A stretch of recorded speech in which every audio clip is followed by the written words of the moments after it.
All right. Well, today we're talking with Aimee Dial. She is, and just to give you a little bit of background about Aimee, she has done a lot of work for our clients, mine personally, and ours as a team to help them get their homes ready to be listed, and made significant impacts on the sales price of the home. Honestly, the level of interest in the home, and the sales price. And so her background is she is a licensed realtor. She's been licensed for over 10 years. But she also has a bachelor's degree in interior design, which makes her very valuable and an expert in this space. Plus, she has 4+ years of professional home staging experience, and that's where she has really helped our clients out in the past when she was an independent agent. But now what has happened is Brinkoetter Realtors has hired her on, and we're very excited about this, for her to be a full-time staff member specifically for home staging consultation. So we'll talk about what that looks like and what that means, and then I'm going to go over some of the questions about home staging specifically that some people have submitted, and some questions that I hear from time to time. I'll take a minute now just to say, if you like this content, please appreciate it if you like the video, subscribe to the page, and then share this with someone that might find this interesting. Also, I'm going to have this broken down into chapters in the YouTube video so that you can skip to the various questions that might have interest to you. So, without further ado, Aimee, thank you for joining me today. My pleasure. I'm excited for this. I always like having you in a home with me and talking to sellers. Every time I do this, I learn something from you. So even this morning, I learned a little bit about design, just enough to make me dangerous. So I will always defer to your expertise. So what can a seller expect when we have you into the home and looking at their home and giving suggestions? Yeah, so I think what a lot of people expect when they hear, oh, home stagers coming in, that I'm just going to come in and do everything I want to make the house look pretty. And it's way more calculated than that, what I'm doing. Before I go out to the house, I look at the comparable homes, but from a visual standpoint, not from a price standpoint. Yep. Like you do. And so when I'm going into that home, sometimes it's just decluttering, rearranging furniture, but sometimes I see opportunities for, Mr. and Mrs. Seller, you probably need to repaint your home because all the other homes selling in this area are neutral. Yours is not. That's going to hurt marketability of your home. It's kind of full gamut. A little bit of their actual possessions, but even for vacant homes, it's really advantageous to just get a fresh set of eyes to see if there's any cosmetic changes to the house that would help. And sometimes this could be free, like you said, just move things around, or maybe it involves getting quotes on various things to update. So how does it work? You're in the house. What will that actually entail? Do they get a set of furniture brought to the house after you're done, or how does that work? Definitely not. So this is a complimentary service, but it is an advice kind of consultation service only. And so it is me going into the house. We call them walk and talk. So it's me literally walking around the home, room by room with the homeowner, saying, this is what I would suggest for this room, whether it's something to pack up or some kind of change to make. Usually they run about an hour, but definitely not the furniture standpoint. That's a whole different ballgame. Yep. So that's something that you'd hire a private stager like you used to do yourself, but in your new role, that's not what's happening here. And that's outside of the scope here, but that can be pretty pricey. So this, like you said, is a free service offered by Brinkoetter Realtors, and usually the listing agent is along there as well. Yes. Sometimes the seller, sometimes not. Taking notes vigorously and prioritizing too. There's all this laundry list of wish list, I should say, of things that you think would make a difference. But here's the most impactful. And I will say this too: the homeowners should expect me to be really picky. And that's because buyers are really picky. And the last thing I want to do is for a seller to have this home staging consultation and I don't point out something, but then on the back end, that's the buyer's feedback. So I want them to hear it from me first so they can decide if it's something they want to do, so they're not shocked on the back end that buyers are picking at something that might seem not a big deal. You're very tactful about it, though. You're not calling their baby ugly. You're saying this I try to be, but we only have an hour, so sometimes I do kind of have to be, to the point. Yes. Yeah. Yep. And it's not about me criticizing their design, because it's not about them. It's about who the buyer is going to be. So it's all about repositioning that to appeal to the most people. Yeah. And just getting the buyers in the door. And we talked about this offline, but we know that things are moving quickly. Buyers are just looking at the first few pictures, maybe not even reading the description. They look at the first few pictures, move on. So I think that'll take me to my first question is, and this is not a question someone submitted, but I hear this a lot from sellers is, the carpet's 40 years old and there's wallpaper on here, but I really don't want to deal with that because the buyer's just going to want to do their own thing anyways. How about we just offer them a credit at closing? So what would you say to something like that? I would say the seller is shooting themselves in the foot with getting the highest net profit they could get. I think sellers a lot of times do that because they don't want to go through the trouble, but they got to realize if they don't want to do it, buyers probably don't want to do it either. With that comment, because I hear that from sellers all the time too, I think they're making a couple of faulty assumptions. The first one is that even if they did give a credit, that buyer is going to have the time to have the work done on the back end. Because at that point, they're going to have to live in their old house until the work is done in the new house for the carpet, because nobody's going to move in all of their furniture just to have carpet done, for example. So a lot of people just don't have that month or two time. It's the biggest home buyers right now are millennials, and a lot of times they have kids and it's just not an option with their lifestyle. The other one is that they have the vision to do that.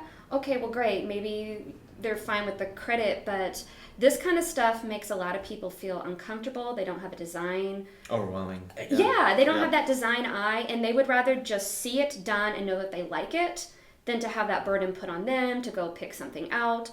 And the last thing I will say is, the credits, you never even get an opportunity usually to let the buyer know that there is a credit, because buyers, are looking at homes online first.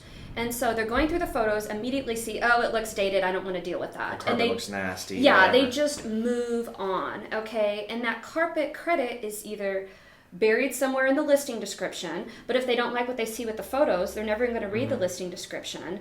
And same thing with us realtors. When we're looking at houses for our buyers, if we know our buyer wants move-in ready, we might see, oh, well, this one's not move-in ready. It needs new paint, new carpet, and not even bother to... Yeah, I'm guilty of that. We're looking at so many different homes so quickly, and we know, like someone has told us, it has to be move-in ready. I don't want to do anything. Well, this one clearly isn't. Maybe it had a note in the agent remarks that they would be willing to do a credit, but because we know this isn't even something we want to send to them, we don't get to that. So buyers always think things cost more than what they do, and it's because they're protecting themselves. For example, wallpaper. Okay, well, we know you can probably hire somebody for about $35 an hour to remove wallpaper. Well, that buyer is going to assume the worst. What if it's that wallpaper that comes off strip by strip, and it's going to take weeks to get it down? This is going to be thousands of dollars. And so they always play it safe. And the number I kind of have found is they double it, or at minimum add on 40%. Gotcha. So if something's going to cost $5,000 to do, well, they're going to take $10,000 off the offer price just for the headache that they have to deal with it and the what ifs. So not only are you limiting your market, you're limiting your exposure, but for the buyers that do come forward that are interested, you're costing yourself more money than if you just done it in the first place. And the reality is, I have never heard of a buyer that moved into a move-in ready home and then completely redid that because they didn't like the style. And if you are, and there will always be those buyers that want to make it their own, but there's such a small niche and those buyers too want a deal. If they're wanting a house to make it their own, they're wanting to buy it at a discount. Yep. They're not going to pay that seller full price for their house and then go back in and do all the work. You're marketing to an investor kind of mindset buyer. Yes. Okay. Good point. Well, I think that then brings me to the next question here is, and this is a question of mine, your opinion, what would you say the top 3 updates are that a seller can do in terms of return on the value? So I think that kind of gets specific to the house, the neighborhood, the location, because it's not going to be one size fits all. But in general, cleanliness, and I know that's so cliche to say, but I know you're probably the same way, where you've had buyers that are like, well, this home is really dated, but it's so well maintained, and they overlook that. And the well maintained is clean and no deferred maintenance. So deferred maintenance would be the other one. I think so many people kind of turn a blind eye to, well, this electrical doesn't work, this doesn't work, because they get used to living with it, but that hurts them on the back end selling. So it needs to be the squeaky clean, deferred maintenance. And then after that, I'd probably say curb appeal and paint. If the house has loud paint colors, that's going to be pretty high up. But curb appeal's pretty huge. Yep. And these are some of the more affordable things to do anyways. Paint and just cleaning up landscaping and doing those sorts of things. Yes. Pull the weeds, make it look like you're trying. Yeah. As a not seller. have overgrown limbs hitting the house, things like that. In fact, I just experienced this yesterday where I showed a house to a buyer, and it was dated, truly, but it had nice curb appeal. And even though it was dated, it was pristine, clean inside, clutter-free. You could tell that they cared for it, and it was well maintained. My buyer fell in love with it, but so did 5 other buyers on day one of the house being listed. So that's the situation our sellers want to be in, where we have 6 people bidding on the same house on day one. So, okay, good. So that's the top 3.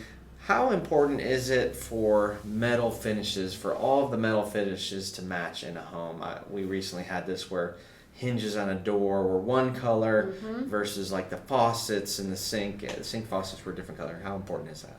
Well, I'll answer that 2 ways. From a design standpoint, because of course I'm an interior designer, I would never design a kitchen or bath with all matching, actually, which is probably counterintuitive. Which not what I would most guess people you would said. expect. No. Yeah, it's just too homogeneous. It's just not a high-end look.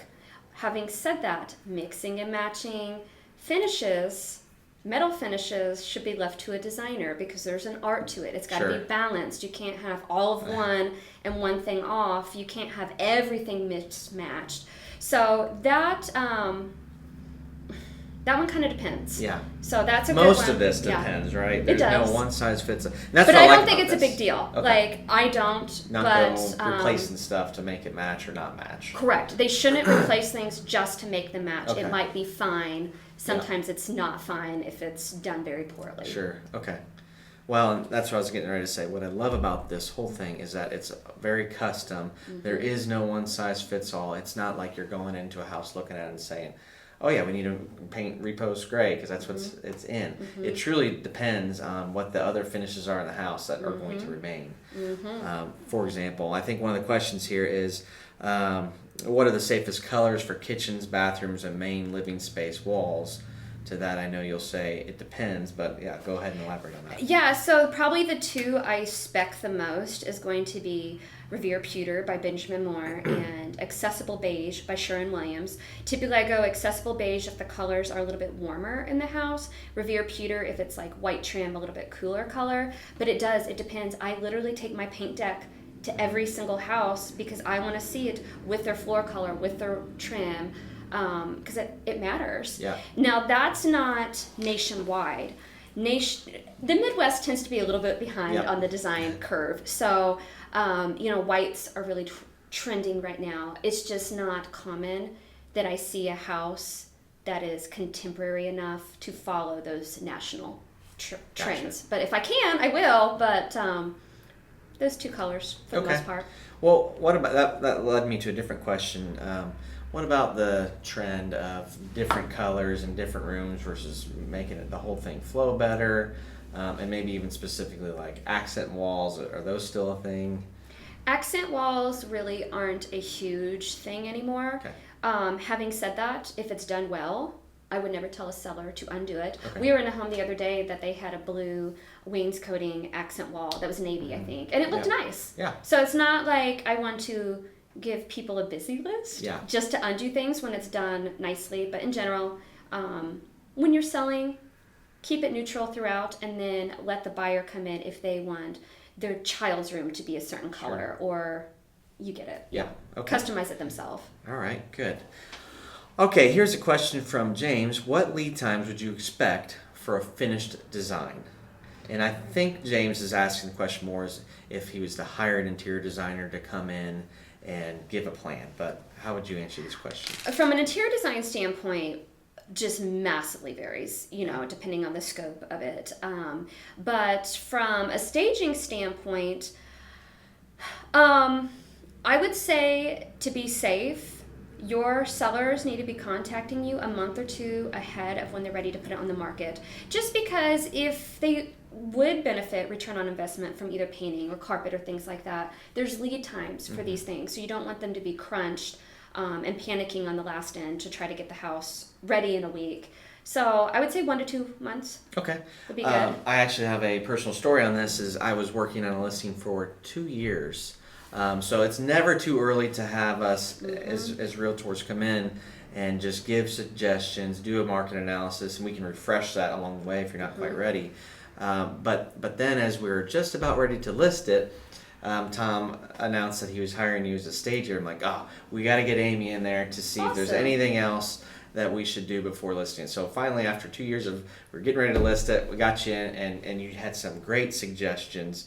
And the success story here was we had multiple buyers go through the house before it was even listed, and the comments were the same. It was dated, it wasn't quite what they're looking for.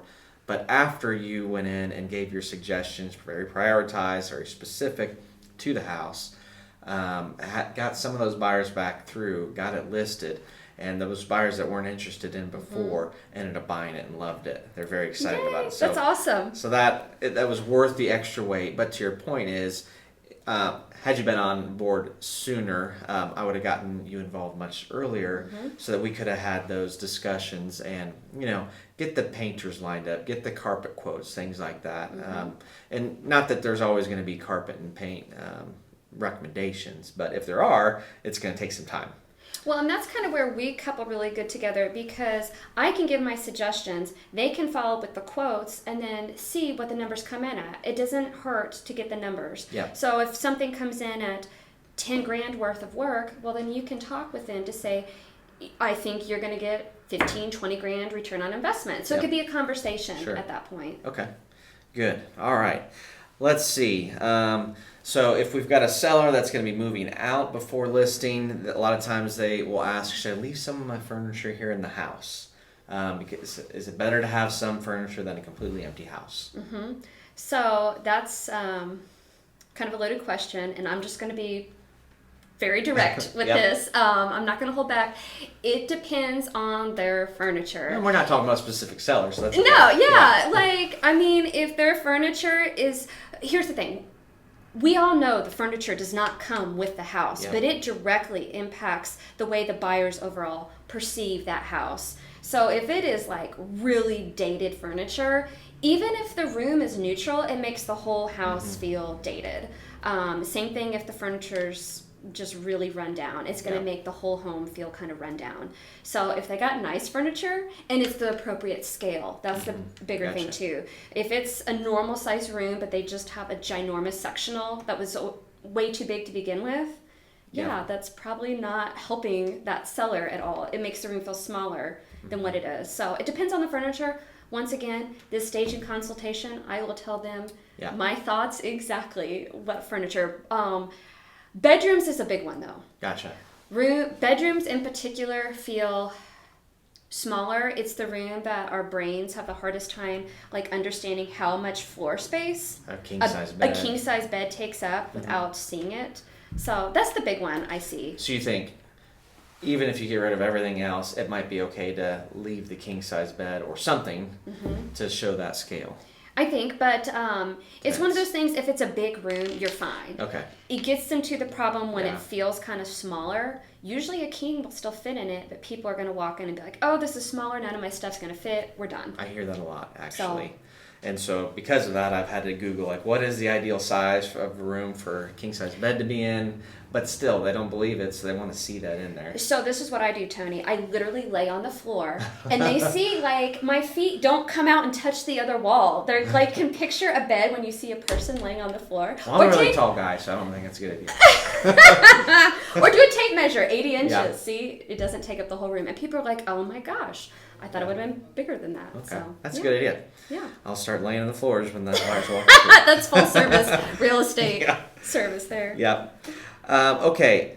A similar question is, we're moving here in a few months, for example. Should we go ahead and list now while we're living here, or should we wait until we're moved out? If they're clean, tidy people, Yeah. usually it's going to be better for them to stay there. Mm-hmm. If it's, they got a new baby, everything is just chaotic, they got baby gates everywhere. If they got a lot of stuff, sometimes it is better because, once again, you're not selling the stuff, you're selling the house. And if there's too much stuff and you can't see the house, that's going to hurt that seller. So it depends. But once again, have me come out and I'll tell you very decisively my opinion. Yep, and I have an opinion on that usually too. And obviously I'd like to get a listing now, but if I think it's going to be a benefit to wait until they're gone and it's clean and empty and make the space feel bigger, then let's wait. Yep. Okay, I think that's all of the submitted questions and questions that I had thought of. And just as we're talking, I thought you probably do have some just general tips, like you mentioned today. Generally, we don't want things on horizontal surfaces like top shelves and on the floor. So what other maybe general tips? Yeah, horizontal surfaces, so tops of shelves, tops of cabinets, things on the floor. It's that like horizontal surface. And that's more because, I do real estate photography. So you got to make those buyers fall in love with those pictures online before they even schedule a showing. So a lot of times when I'm doing these stages, I know how this house is going to photograph because I'm looking at it from that lens too. And things on horizontal surfaces is just visual clutter in photos versus in the space, it's not as bad. So that's a big one. Light bulbs is huge. The light needs no burnout light bulbs, and everything kind of needs to be the same color temperature. You've seen the light bulbs, some are blue, some are kind of yellow. It's not good when especially if they're right next to each other. Yeah. So they need to get that all consistent. That's another big one. Stuff on the fridge. Yeah, appliances naked is what I say. Okay. Yeah, all the chips on the top, Yeah. Okay. Depersonalize. A lot of people stop seeing that because they're used to living there. But yeah. Well, you say depersonalize, and we get this a lot. Should I take all the pictures off my walls? What do you think about that? I think depersonalizing, yes, it's time and true good advice, but I don't always say take everything down. Like sometimes you if they have a good looking family. They're good looking, they can leave it up. Sometimes you need some pieces for scale, like above a fireplace. So sometimes I would rather, even if it is something of their kids, okay, but just to have pictures up, no, take them down. Okay. And a lot of the stuff you can just store away in the garage. Like, how do you feel about a cluttered garage? I'll answer that from my perspective, and then you say, I would much rather the house be the way it should be and just fill that garage chock full of stuff, because people don't understand that what the garage could be. The house is what you're selling, really. No. So the priority level would be to get it out of the house in storage. If they can't do that, put it in the basement. If they can't do that, put it in the garage. I would rather, if they have a basement, put it in the basement versus the garage. Because I see a lot of people really like that tidy garage. It's something that they don't have, but they want in their next house. Don't get me wrong, I love a tidy, empty garage. Yeah. But if there aren't like it's on a crawl space or definitely garage better than the house. Okay.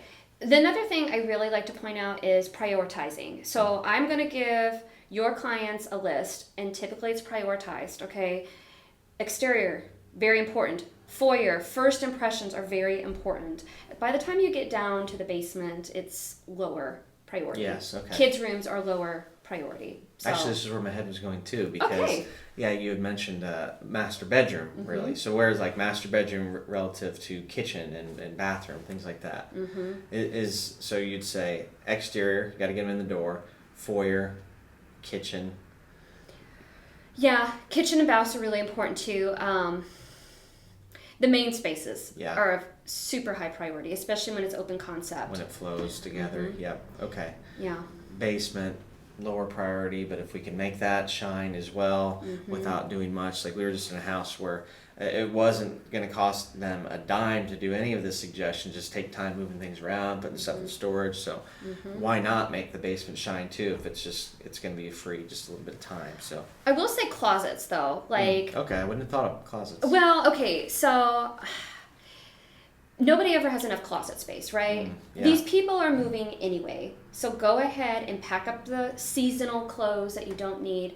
It's nice when you have the closet space. It's fine if they're chocked full, but we all know, like, if you walk in and see they are busting at the seams, it kind of translates to buyers like, oh, there's a lack of storage in this house. So that's like another general. Oh, I like that. And it's like I said, I learned something every time, because in the past I had said, I store stuff away in closets, chalk that full, I don't care, get the main part living good or looking great. But that's a good point. If I look in that, I might think that there's not enough storage space. It's better in closets than out and about. Yes, but yes, yep. And the hierarchy of things go there, but if you can get it out, even better.